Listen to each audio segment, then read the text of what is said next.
And if you want, you can come to do meditation anytime with us tomorrow if you want, if you have Okay. time. Okay. Yeah, let's share with the Hi, how you been? How is the meditation? So is this straight or No. alternate? Practice first 1 minute, 2 minute, 3 minutes, and then we Okay. practice I think, 12 minutes. Nice. And some more. Mhm. Yeah, step by step is nice. Yeah, very good. That's oh, Sam is here. I didn't say start. He did not join us for meditation today. Oh, he not here today. Too small. Move down.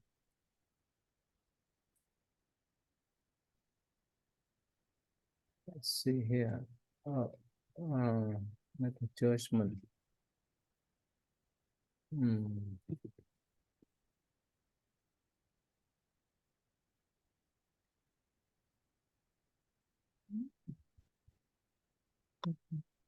What's your name, please? I forgot. Liam. How? Liam. How can you spell it? Liam. Liam. Oh, that is wow. It's almost like Vietnamese one. Liam. Yeah, almost similar. Yeah, please, can you read, please? Yeah.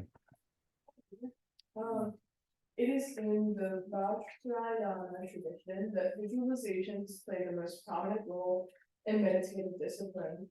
Here, visualization is used for a variety of different purposes, such as the cultivation of mindfulness, spiritual empowerment through identification with ideas expressed in the form of powerful deities, freeing the mind from habitual errors of thought, and so on. Yeah, that's okay. Yeah.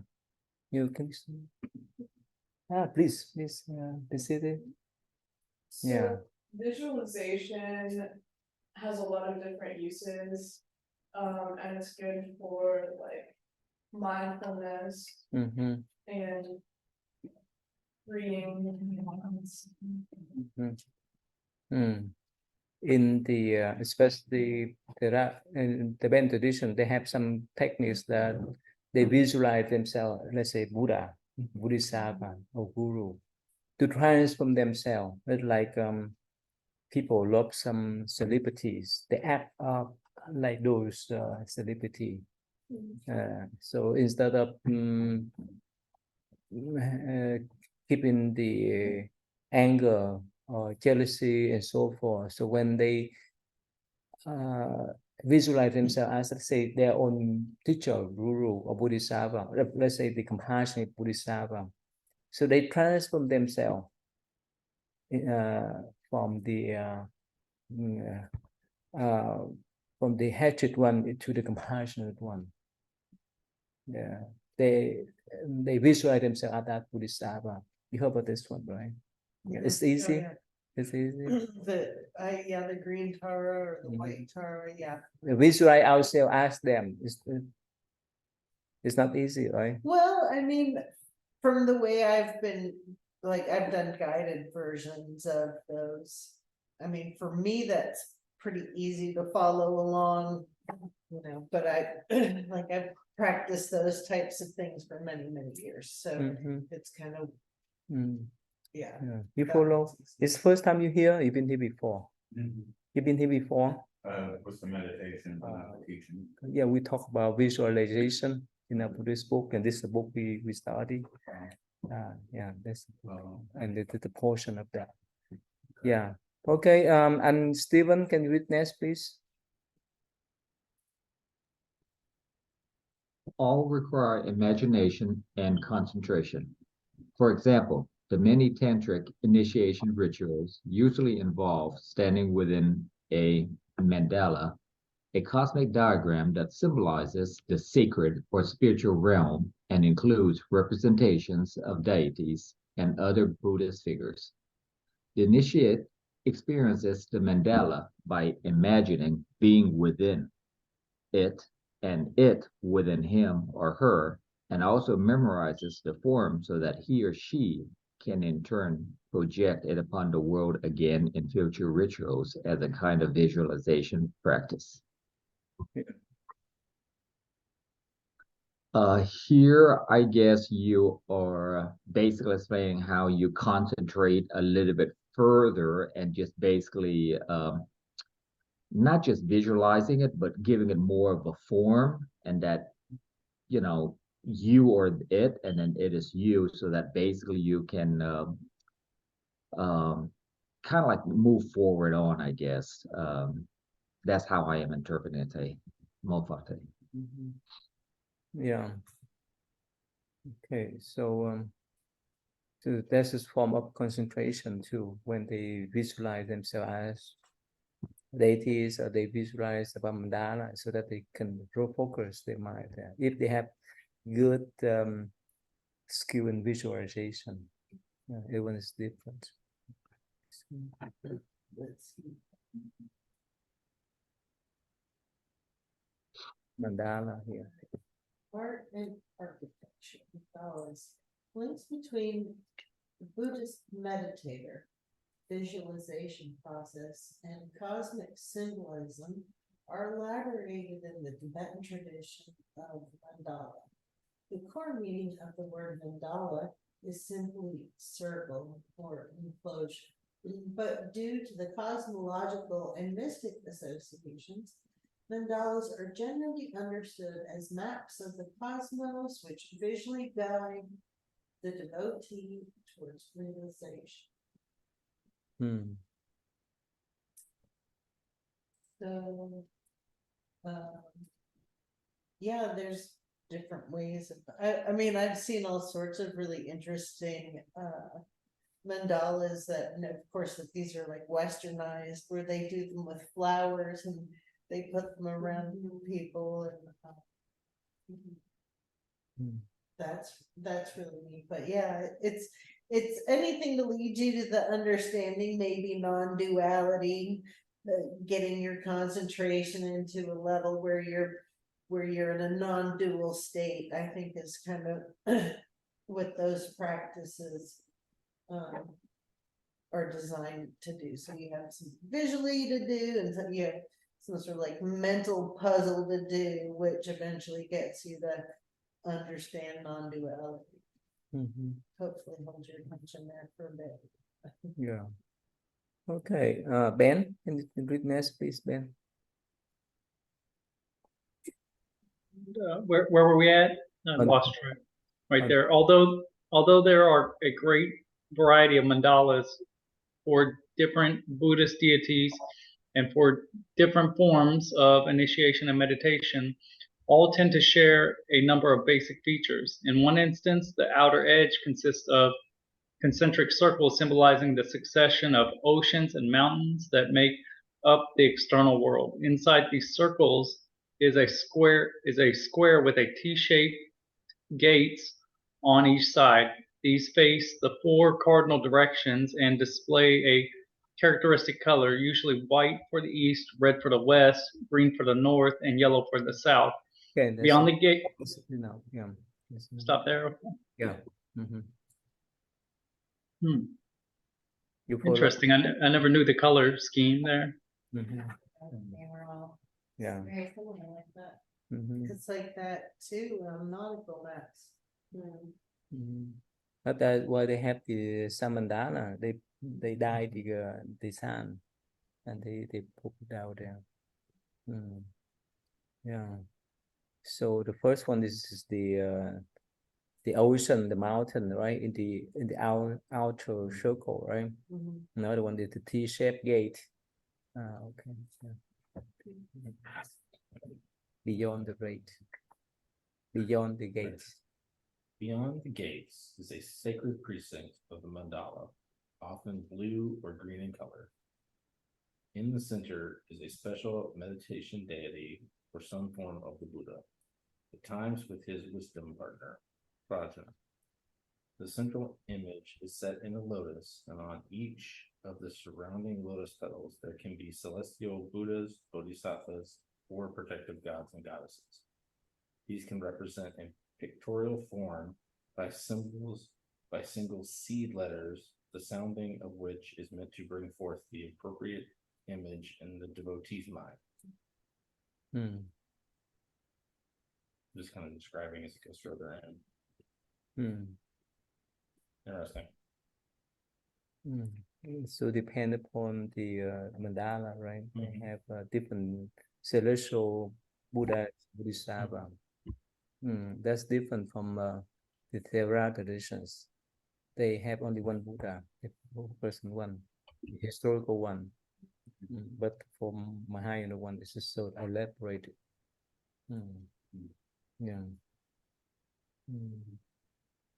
Bodhisattva, what's the difference between Buddha And Bodhisattva? So Buddha who attain enlightenment completely, and Bodhisattva on the path of that. Like the student, like PhD student.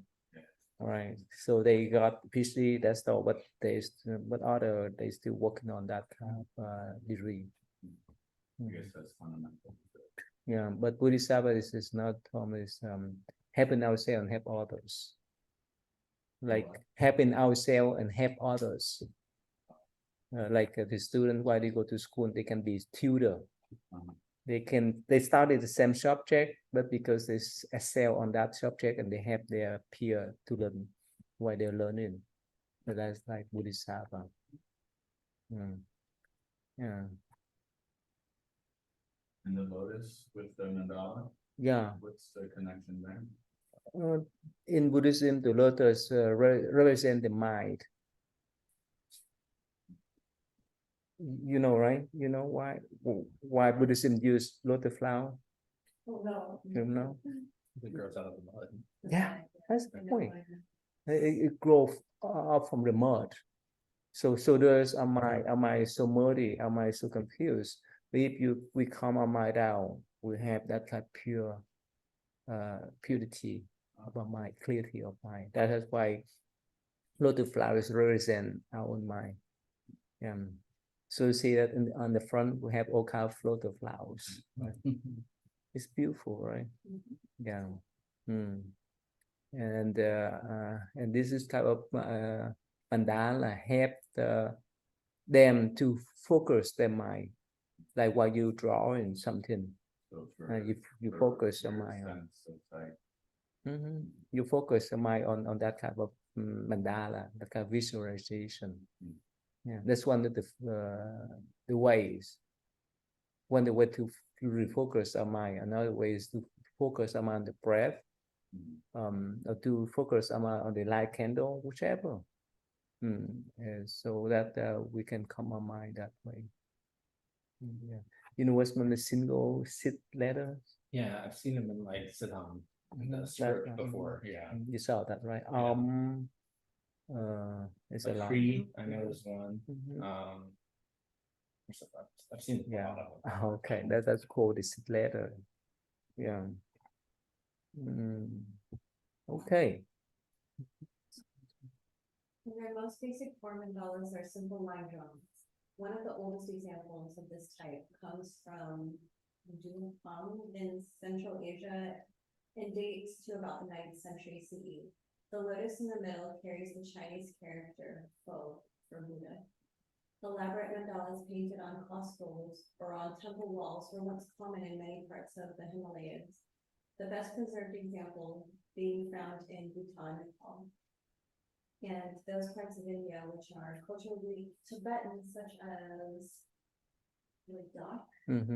Many parts of a mandala are inherently architectural, and thus it is common for mandalas to be conceived and built three-dimensionally, either as entire temple buildings, such as the magnificent 9th century structure at Borobudur in Java, or as architectural models, of which the Chinese produce many particularly fine crafted examples. So they took the mandala and made it like. Have you seen mandala before? Yeah. You seen that where? This one here. This one here? Yeah. No, I haven't seen this one. No, I mean that in real life. Have you seen San Mandala in real life? Yeah, I've seen mandalas. The same mandala, where like the Tibetan monks sit there. Is it I guess they tap it. Tap it through. They tap it through for like these crazy long. Yeah, hours. let me show you one more time. This is Samadana again. This is all new. Oh, new. Mm.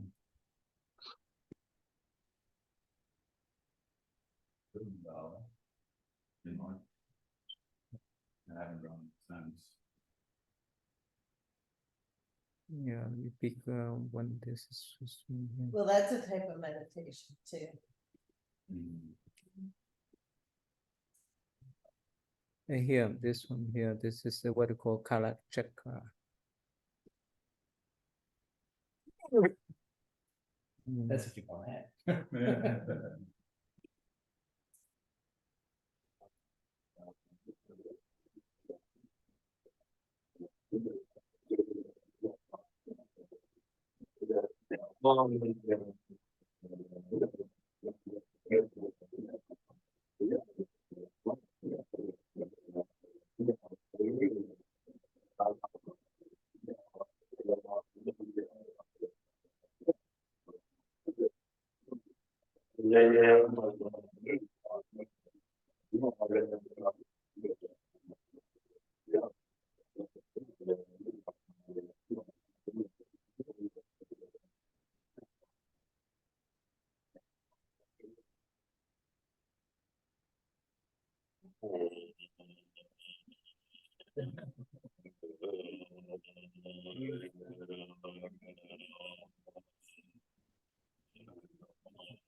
Yeah, so most time we can see the 2D Okay. when you do the Samadana. Have you seen Samadana? Okay.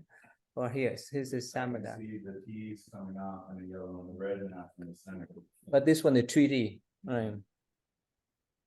Sun Mandala time lapse will be quick. Let's see here. Okay, this one here.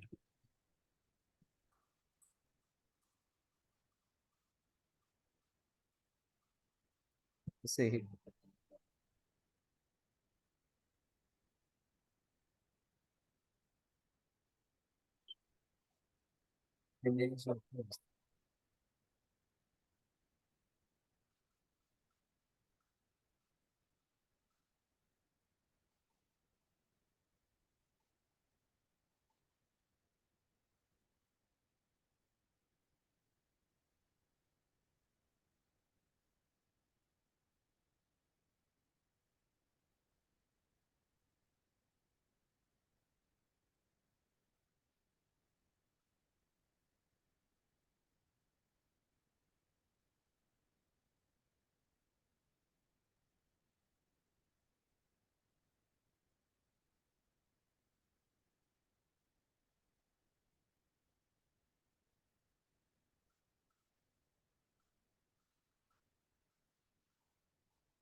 You know why?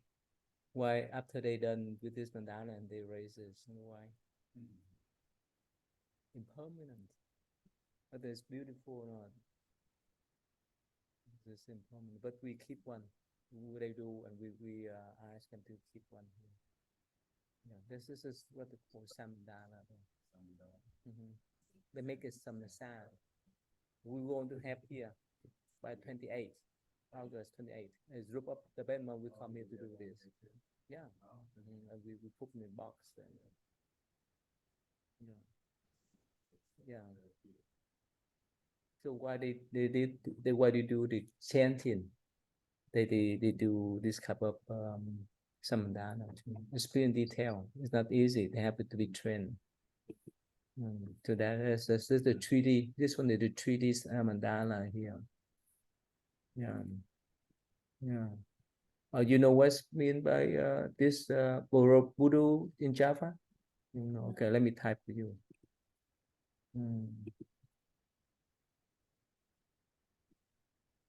Borobudur.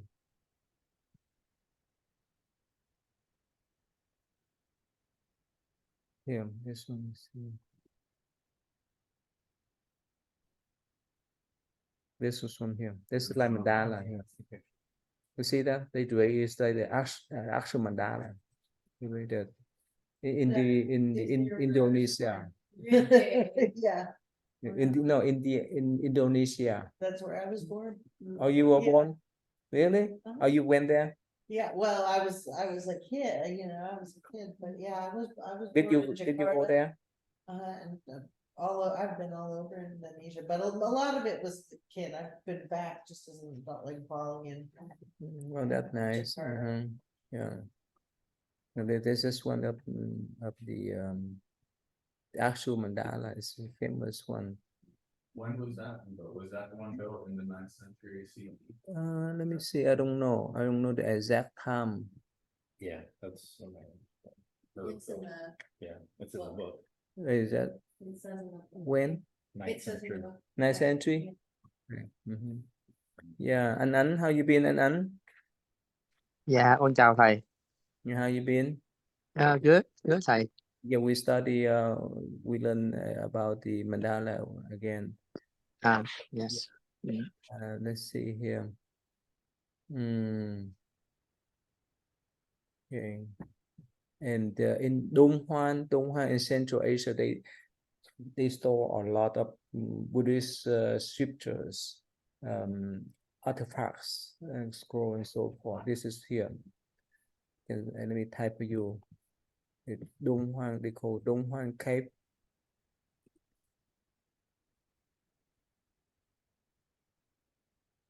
Right here. You see that? It's so beautiful. This is on the Silk Road, and where the Buddhist monk from India, Central Asia, they stop by this place. This is like in desert, and they do this type of magnificent temple here. Yeah, even this is many. There is some. Let's see here. If you like, have a video here. Yeah, it's pretty long. Wow. Wait, let's start this one. This is this one here. This. You gotta use your premium. Security folks, Jiayuguan, if you're interested. Well, West China.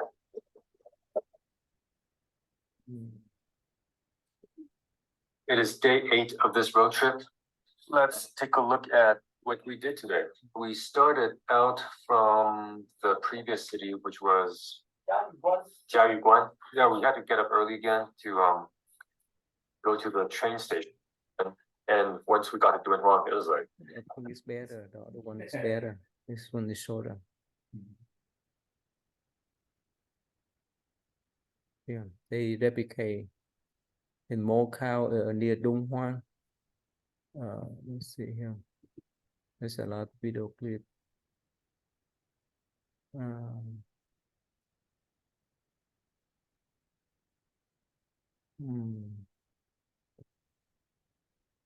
A rich repository of Buddhist art Mogao Caves. You see how they Dunhuang build? in Gansu province in China is located at a strategic point on the Silk Road. Chinese emperors competed with foreign powers continuously for control of the city. Those who seized control of Dunhuang were largely devout Buddhists. They left many statues and paintings. This tradition began in the 4th century AD and continued for around 1,000 years. The Mogao Caves consist of over 700 man-made grottos carved into a rock face stretching 1,600 meters in length. The oldest date from the early 5th century. The area at the time was controlled by the nomadic Xingnu people from the north. The artistic influence of the occupiers is clearly visible. This statue of Maitreya, for instance, is not sitting in a traditional way, but in the Xingnu cross-legged style. The artwork in this cave dates to the Tang dynasty, about 300 years later. The statue started to show more characteristics of the Chinese style. The plump faces of the Maitreya statues are full of expression. This is a painting of Amida in Pure Land Paradise. Amida worshippers believed the god lived in a Pure Land Paradise in the far west and would save those who were true believers. This belief was introduced to the Dunhuang area during the 7th century. The Mogao Caves were regarded as the entrance to the Pure Land Paradise. The mural of a bodhisattva preaching under a tree is a Dunhuang masterpiece. Buddhist art in the Mogao Caves progressed significantly during the Tang dynasty. Richly decorated bodhisattvas are depicted here. The excavation of the northern caves has only just begun. This plain, undecorated cave was a monk's room. Monks were mostly from peasant families and lived a humble life while praying for their family's happiness. The Mogao Caves are a treasure trove of Buddhist art, but they're also a place with a long history of conflict and suffering. Yeah, so again, so these are the cave that's on the way on the Silk Road. So they on the way go to China or back to India. So they stop by those places and they do that kind of mandala, that kind of Buddha statue for 1,000 years. They have the veneration system to get up the moist or the mold and so forth. It's so magnificent. Yeah. Okay. You might read? Yeah. The oldest. The oldest surviving objects which give the appearance of mandalas are the votive slabs found at Mathura in North India, termed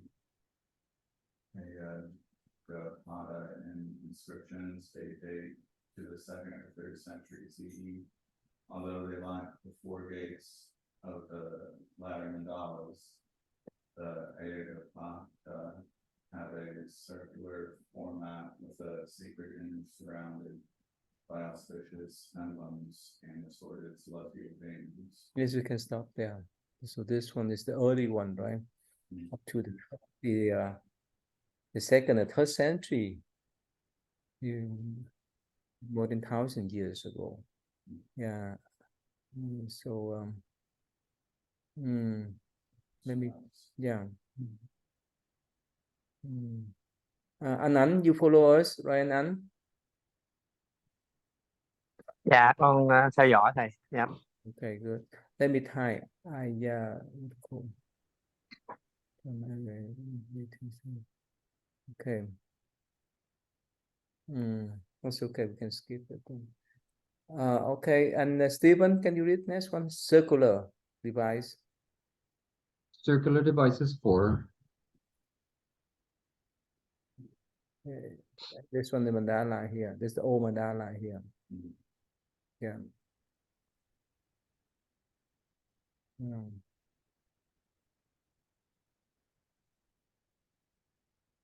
Yeah, please.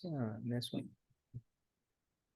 Circular devices for worship and meditation were thus well established by the 5th century. One second, my thing is in the way here. CE, when Buddha Gosha composed his widely read classic, the Visuddhimagga, Path of Purity. This lists 10 meditation aids or kasina: earth, air, water, fire, blue, yellow, red, white, space, and light. The aids are traditionally arranged in a circle. For example, the earth kasina consists of a circle of brown clay. Buddha Gosha's devices represent the essential constituents of the devotee and of the world. The elements, the cardinal directions represented by colors, the intellectual discrimination represented by light. You follow? Not exactly, but I think they were just basically explaining how they did it more, explaining each of the elements. You read the Path of Purification? We have the book here, thick book. We have thick book here. This is talk about the stages of meditation, or even some Buddhist philosophy and psychology there too. It's pretty thick. It's a very famous one. If you do meditation, you would not miss that. So that's the next book, right? It's still complicated. Easy to read. This is for a scholar, not common people. You have to understand. You have to understand a lot of Buddhist terminology, to understand those philosophy and principles. And you know why in the Samatha it's just encourage people to focus on earth, dirt, air, water, fire, and so forth. You know why? Very well. In the Theravada tradition, I think it's in the mindfulness, where everything is composed. Everything has one of those elements. It has so the water element is how wet something is. The heat element is how hot or cold something is. The air element is, but then, and so on. And that's also kind of how you break down reality into understanding that they're just these little heaps of repeating patterns.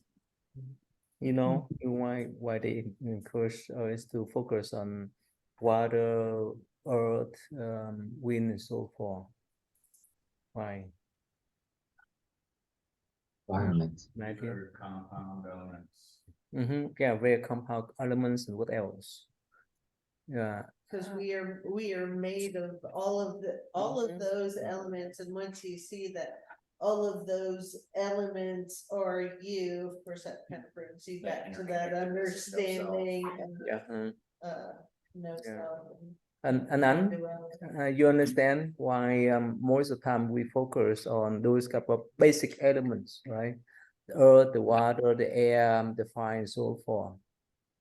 I heard a lot about that, but I have not really contemplating why those 5 elements.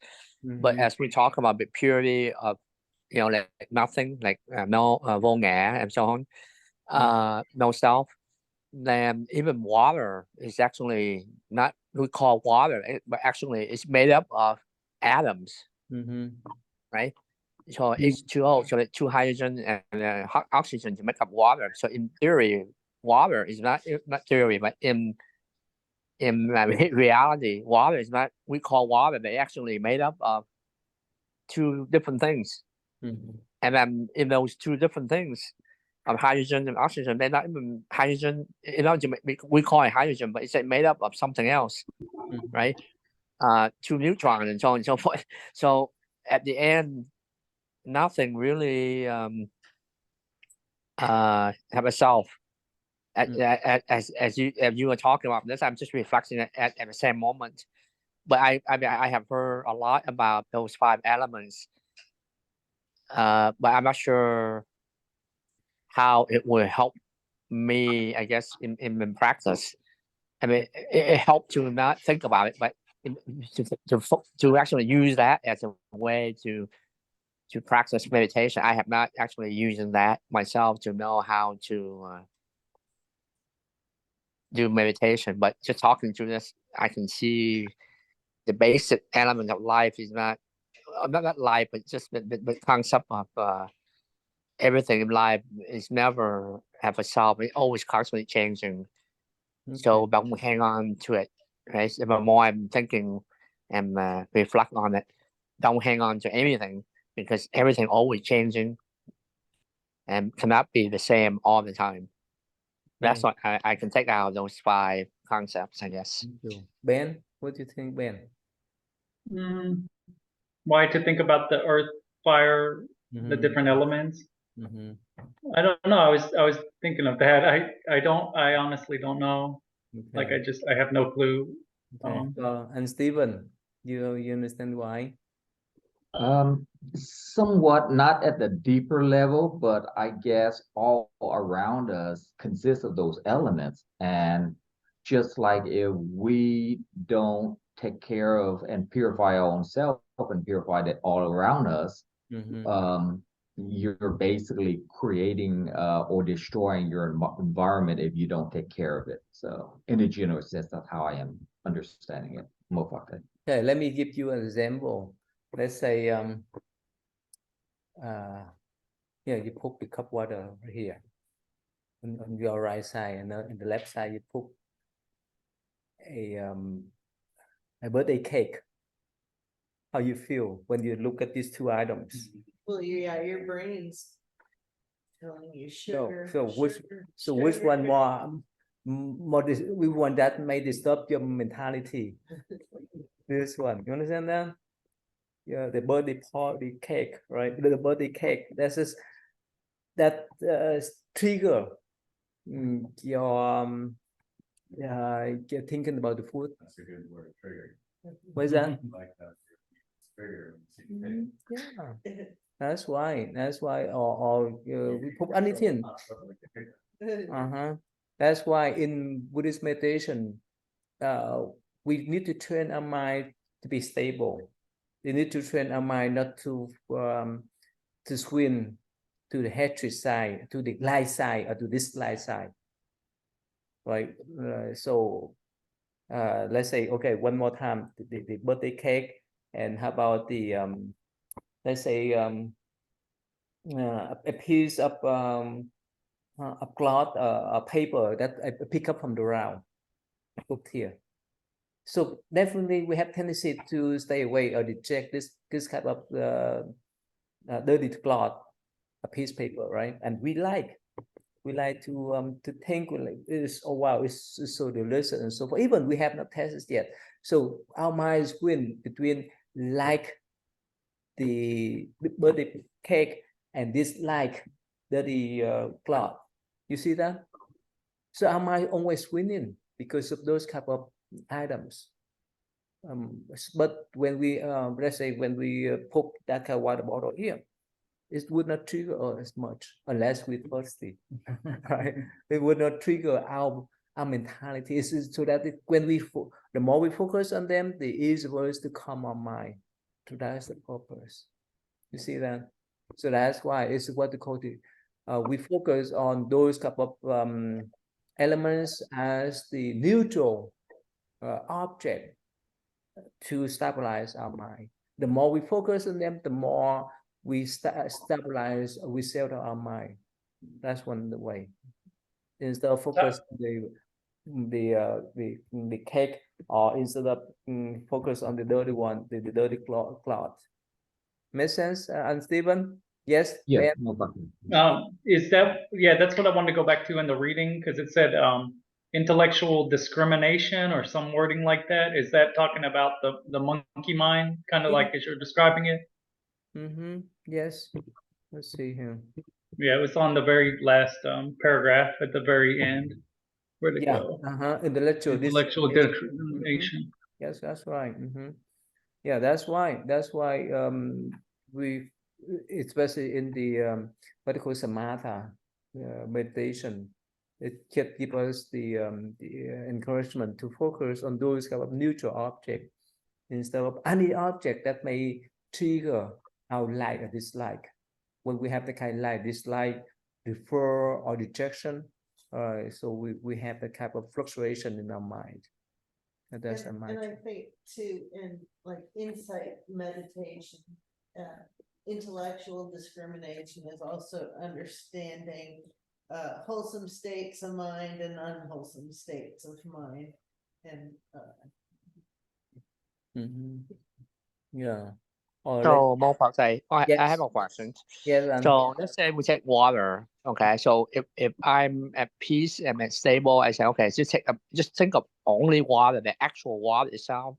Then it would be just purely transparency, light, and and but then our mind tend to say, okay, if we just focus on water, sometimes our mind can wander and say, okay, water.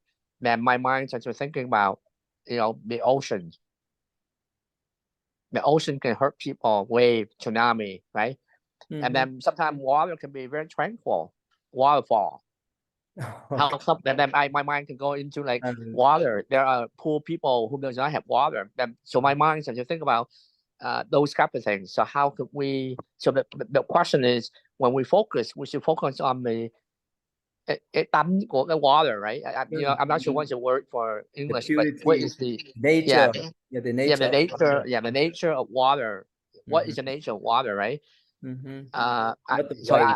I'm not. Yeah, that's what I'm trying to get at. I don't know how to explain it, but maybe you can help us. Yeah, that's why. Yeah, we focus on the nature of the water instead of focusing on the wave of the water, right? But here, most of the time when people go to the beach, they love to have some kind of wave, right? They don't want to have a calm beach, calm ocean. But whenever we have the wave come in, it may endanger our life. But when we have the calm ocean, the calm beach is more peaceful for ourselves and others. And so again, come back, you give good example about waterfall. But the important is you can visualize yourself, sitting or stand in front of the ocean, or even stay at the swimming pool, something that's so pure, some water so pure, some water so stable, so that you can settle down your mind. That's what this is about. Make sense? Yeah. How about if let's say if we focus on that machine, right? It's running. It trigger our underlying thinking, right? This could not come on mind. That's why. That's what those couple of elements. How about light a candle? What do you think? That's good. Light candle. Yeah. So that we can defocus our minds. Anything that we focus so that we stabilize our mind, we settle our mind. Especially for the neutral object. Yeah. How about the color, blue, yellow, and so forth? How is that? They are neutral or depend? The primary color, so it's like the most basic states. Yeah, the basic one. Yeah, not the complicated one, right? Yeah. Okay, so that's what about them. So that we can move beyond or transform that kind of intellect to dissemination. So it reverses the pattern of our thinking. Yeah. Let's see here. You just come back to you yet? Come back to you. Yeah, please. Yeah. Most mandalas on paper are ephemeral objects intended to be used in specific rituals. The most celebrated temporary mandalas are painstakingly made of colored sand. After the initiation rites for which they are made are finished, the sand is swept up and deposited in a river or lake. This emphasizes that the process of visualizing, building, and consecrating the mandala is a temporary affair. The permanent and real effect is found only in the devotee's consciousness. Yeah, so like you said, it's like swept up at the end to remind us that it's impermanent, but those effects that it has can be lasting. Yeah, visualizing Buddhism and consecrating it's a temporary part. Yeah. Oh, let's see here. Yeah, this is one of the oh, Ben, you like to read, Ben? Okay. An important Jataka tale relates a story of how the Buddha in his previous life as I don't know that word. Sumedha. Sumedha encounters an early Buddha called Dipankara. Sumedha is so impressed by Dipankara's infinite wisdom and compassion that he resolves to cultivate these qualities. Inspired by this encounter, Sumedha eventually gains the status of a bodhisattva and thus becomes a being who dedicates lifetime after lifetime to the achievement of perfect Buddhahood for the sake of all sentient beings. Many of the Jataka tales recount the Bodhisattva's development of the perfections of generosity, morality, patience, vigor, meditation, wisdom, skill and means, conviction, strength, and knowledge. So you understand now?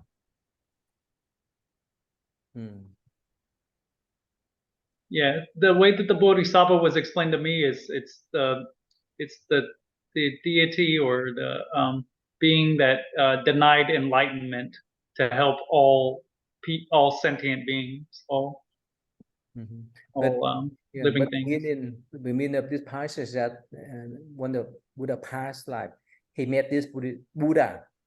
So that Buddha inspired him to go on the path to become Buddha. Now that's when he become Buddha this lifetime. But the point is, in our lifetime, right? Sometimes we meet someone, right? They inspire us to do something, for others, to help others, right?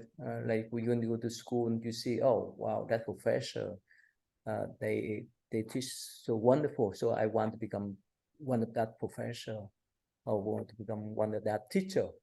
The children, right? They love you as a teacher, and so forth. That's a sort of inspiration for them. So when they focus on that type of model, a celebrity or Buddha, they have the kind of inspiration to work on that path. That's just what it's about. Yeah. Okay. All right. Yeah, can you read this? Yeah. Oh, if Dipan, is that where we are? Dipankara? If Dipankara is a past Buddha and Shakyamuni a Buddha of the present. What is a bit enough? Yeah. Present epoch, then the Bodhisattva Maitreya is the Buddha who is yet to come. Stories about Maitreya have become the foundation of messianic cults in China, and the story is also to be found in Theravada countries, where it's quite common to aspire to be reborn in Maitreya's time. Maitreya is said to dwell in Tushita heaven, whence he will descend into the world at the appointed time. So Maitreya is the happy, smiling Buddha. But when a lot of people confuse him, like Buddhism.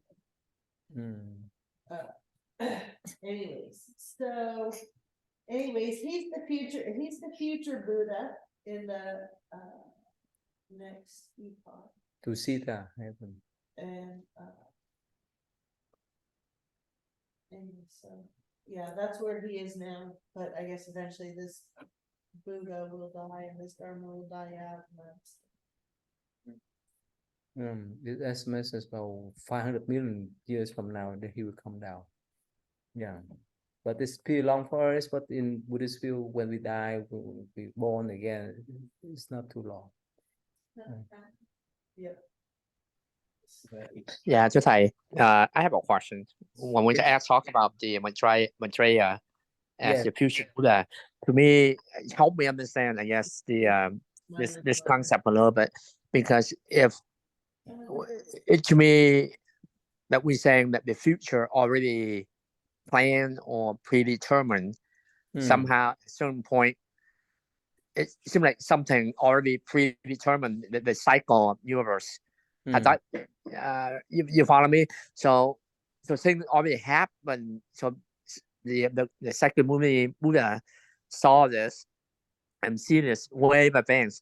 So does life already predetermined so that it will happen, or is this I'm trying to get understanding of this concept of, I thought it's young Yuan to get based on karma and so on and so forth, the cycle of rebirth and so on and so forth, that would determine if and when these things happen. But the way the stories and also the documentation and historical perspective that Maitreya is already exists, and this Buddha will come, so it's just predetermined of the event that happen in the future. I thought that's why I'm not sure I understand that yet. Okay, so let's say for you, right? You go to work, and once per week or twice per week you get salary. Is that predetermined karma? Yes, because you work for that, you earn that. But let's say if you plan to move on to find a different job, it will not be the predetermination. Make sense, Anand? So talk about this Buddha, this future Buddha. Yes, because he have attained all type of, or he's been qualified to be the next Buddha. So that's been predetermined already that he's going to be Buddha. But all the Bodhisattva, they're still working on path. They may go up faster, may go down slower. So we don't know. But for this Maitreya Bodhisattva, yes, in both tradition, we indicate that yes, he will be the next Buddha.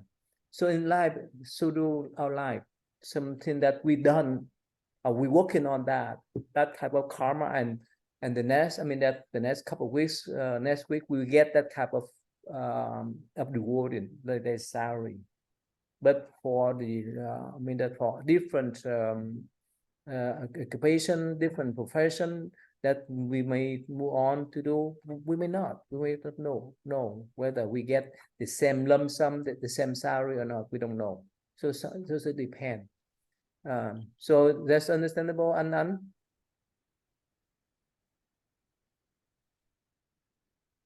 Anand, you understand?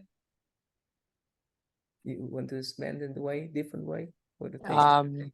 Yeah, I hear you, but so why wouldn't the second movie Buddha who become Buddha in our life, not our life, but in our earth, the cõi Ta Bà, why wouldn't he come back to help further his own discovery of this young lady, and then help the rest of everybody else to learn more? But why would he assign? How does Maitreya relate to second movie Buddha? And why would he be coming rather than Saki Muni? You follow me? That's just something I'm ignorant. Right? That's why I'm just kind of confused me a little bit. Yeah. In the kind of curiosity, but yet also educational. Yeah, wow, that's a good question. So you understand his question, right? So why doesn't the second Buddha come back at the historical figure during this time? He's got out of sense. Yeah, he done his and he left us this Dharma too. That's why we have connection with him Yeah. in direct way.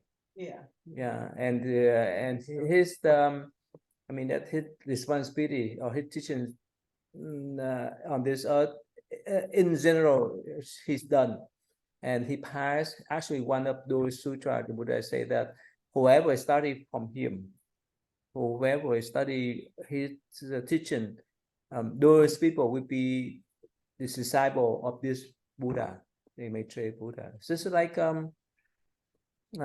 when when we finish teaching from one school, right, when we move on, we give back syllabus material to the next teacher. It's simple. Sounds like a long-term karma, Yeah, long-term, that's the connection. like it comes back together like a song. Yeah, so Maitreya Bodhisattva is actually in many lifetimes he would practice with Shakti Buddha, but because Shakti Buddha he practiced diligently, that's why he became Buddha first, and the next one to be the Maitreya. So they have that kind of connection too. Makes sense, Anand? Yes, I. Yeah. Okay, so let's us stop here today. Thank you. This is a wonderful question. Thank you. Yeah. All right. So thank you. So let's us stop today and come back. Yeah. Thank you. Maybe someday we need to speak in Vietnamese about all this time. You know,